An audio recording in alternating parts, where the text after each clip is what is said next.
Person never even breathe very well from the expensive of December. Now January, now they don't increase everything. This 2026, now my people, now only God now go your save your children, because I not just know how we go to manage. Or in the name of managing, person not go fit eat better food again. It is why my people, as groundnut soup they angry me, my people, now enter supermarket. I can't say make I go buy groundnut. That butter groundnut where they don already prepare when they bottle. Now I say make I go buy before we they buy and take €4 something, a bit €3 something. When I reach there, they say €5 something. People fear not let me buy because now end of month now we day, so salary never comes. So the small change we already made for my hand now be say make I take make groundnut soup.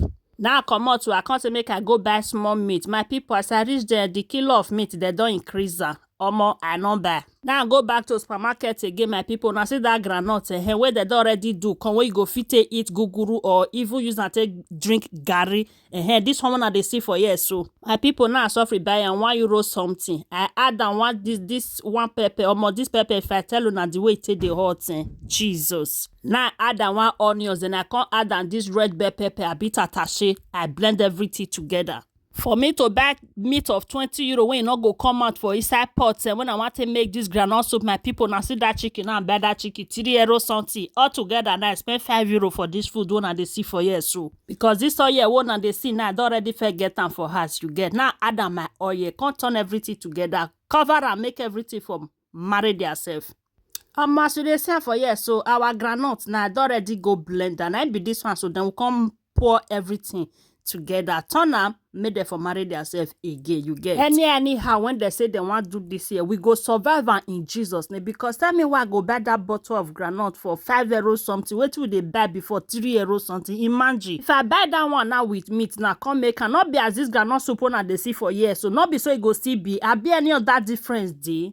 See, be like all these people, they don't know say we be Africa. We come from Africa, a place where we they survive anything survivable. Almost my soup they cook for one corner. Now I carry this money and when I get from my house, now I peel and come they put am for inside my pot as soon as they see. As I notice say the yam 2 days small not go be enough for me and my children. Now I add an Irish potato. In case if you reach your turn, just only yam. As we don't put our yam for fire finish, now I say make I go check my soup. Almost I test this soup, the way I taste shot, Jesus. Waiting make me shot, my people, that the pepper when it did this soup. Just one pepper when I put, if you now see the way that pepper take the hot or more. Me way see they eat small pepper, me not go fit eat this one, not to talk of my children. That's why I rush go blend another groundnut again. Thank God say na 2 packets now I'm buy. Imagine say na only 1 packet now buy. My people waiting I go for do.